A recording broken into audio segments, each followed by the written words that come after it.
So here is the Electra. So it's been some time since this bike has been featured in the channel, and since all the previous videos were based on Interceptor, a few of my friends, my subscribers, have been asking me what I've did with the bike. Have I sold it? No, I have not. I ride it every day. This is my daily driver, that's what you call it, because I ride this for around 10-15 kilometers every day. I primarily use it in the city because it's so much comfortable to ride within the city compared to the Interceptor. So the bike has covered around 27,000 kilometers, and this video is about the overall ownership experience, the things I've replaced on this bike, the issues, if any, I had faced on this bike, and overall the story of the bike till now. So it was purchased around 2015, it's around 4 years now, and I actually bought this for office, for commuting to office. I just wanted to have a comfortable ride. I didn't have a history of going for rides or motorcycling in general. I was just riding a normal ride with a 125cc Hero Honda, and I just wanted to have a bike with better suspension for that. Then it was a lot of bad roads in the city. So a friend, I actually wanted to try the Avenger because I was then into the sort of the cruiser type of motorcycles, but a friend then suggested the Thunderbird. I initially booked the Thunderbird, but then later changed into Electra based on the research, because I came to know that the Electra is one of the best platforms which Royal Enfield had, with the least amount of niggles. So I went ahead and booked the Electra, and it was also the most comfortable Royal Enfield for me at that time. The Classic was not, I didn't find it much comfortable due to its comparatively lower height. So there were a lot of negative reviews regarding Bullets back then, even now. So I was prepared to face such issues during the ownership, but I haven't faced any such issues till now. But then you will have to take care of this bike. It's not unlike a Yamaha or a Honda.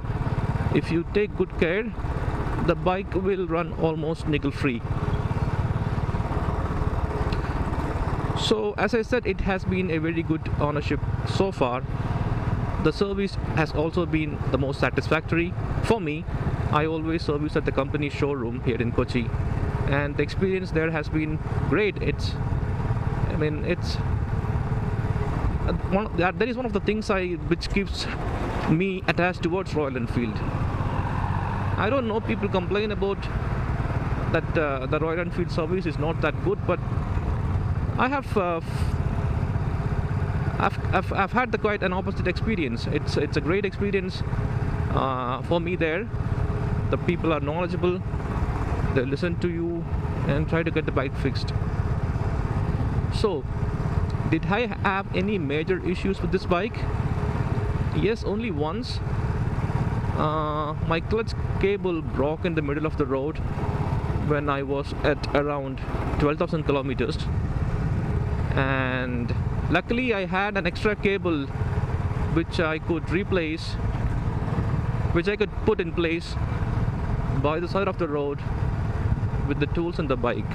So after that, I make it a habit to change the clutch cable at around 10-12,000 kilometers, and also the throttle cable at slightly higher number of kilometers.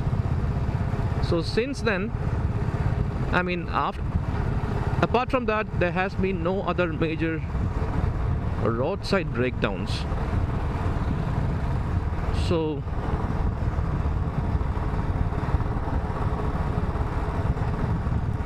let me then give you the information of what all things I have had to replace on this bike in this 27,000 kilometers.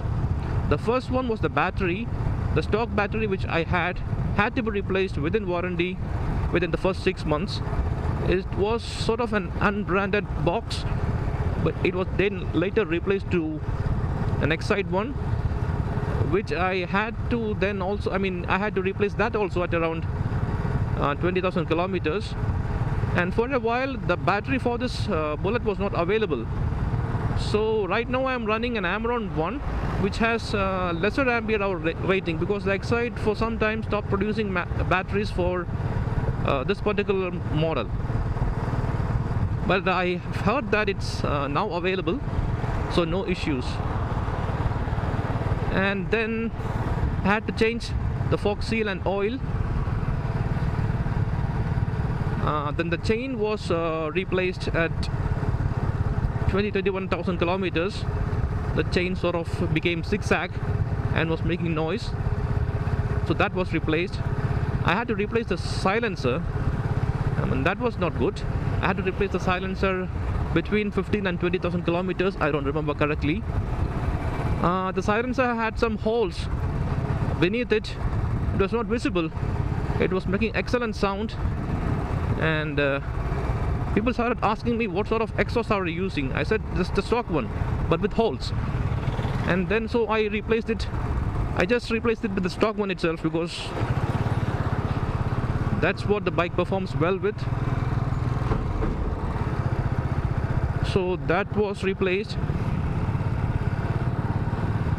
Other than that, the clutch and throttle cables were replaced periodically, and that is pretty much it. That's the story of ownership so far. So, as I said before, I bought this for office, but it really took me to the mountains.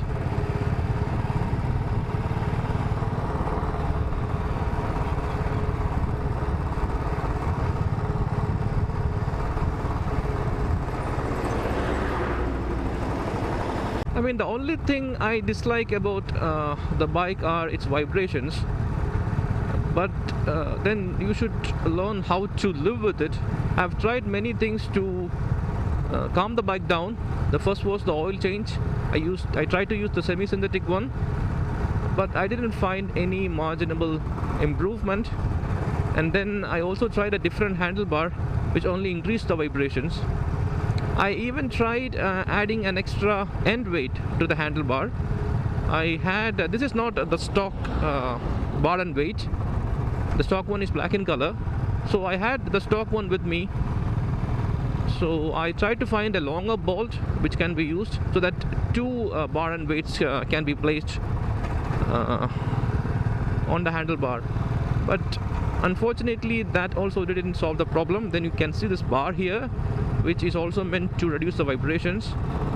I don't know if it works or not, or if it's a sort of a placebo effect, but it looks good.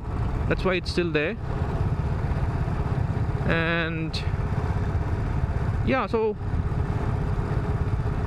what you really have to do is you have to service the bike regularly, change the oil at regular intervals, maybe a little bit more than what Royal Enfield recommends, and then clean and change the lube periodically. That can have a very large impact on how smooth your ride is. So clean and lube the chain periodically. Make sure that you clean it thoroughly at least every 500 kilometers, and that you lube it at around 200-300 kilometers. And then replacing these mirrors with these standard ones, I think that have had some impact on reducing the vibrations. And the key is to ride the bike at those RPMs where its vibration, it produces the least amount of vibrations. So if you know that, and you can just cruise like this, and it's okay. And if you wear a gloves, then you won't feel that the vibrations that much.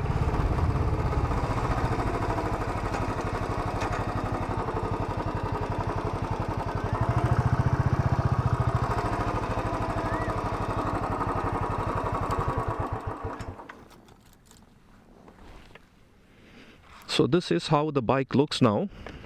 So let me tell you the small minor things I did recently. One is to add this tank pad, which is an original RE accessory. I think it looks good now. The paint quality of Royal Enfield is not that good, even though I have taken good care of the paint. I used to wash, wax regularly, but still the paint have sort of slightly faded, and there is also portions where it have slightly peeled off. So anyway, I thought of adding a tank pad. It looks good now. So I have also replaced the side box, which was a little bulky, with this smaller one, which I purchased from Amazon. Now surprisingly, this costs only 500 rupees around. I will leave a link if it's still available. The outside quality is good. It looks good. It even has a number lock, and have currently tied it to the frame of the studs box. So it comes with its own clamps. You will have to DIY, or you will have to get some mechanics help to fix it. On the inside it doesn't have that much quality, but still it looks good. It's compact also, and as you can see, I have changed the mirrors to the standard ones, and as before, I have this badminton grip wraps over my handlebar, which keeps the handlebar, it keeps it comfortable even when you are riding the bike without a glove. And as before, I still have that studs tail box, which I keep my stuff like the raincoat, and this is how it looks.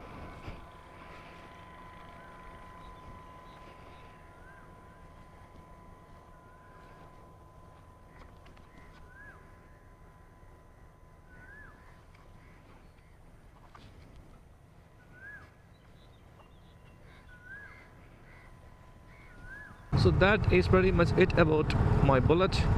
I will try to make some more videos as time permits. I'm also even thinking of going on shorter rides and on this, because it's actually a very different kind of feeling riding this after riding the Interceptor. I mean, it's altogether two different bikes, and so I hope you find this video useful. In case you have any questions, as always, I will be happy to answer them in the comment section, and I'll see you in the next one. Bye.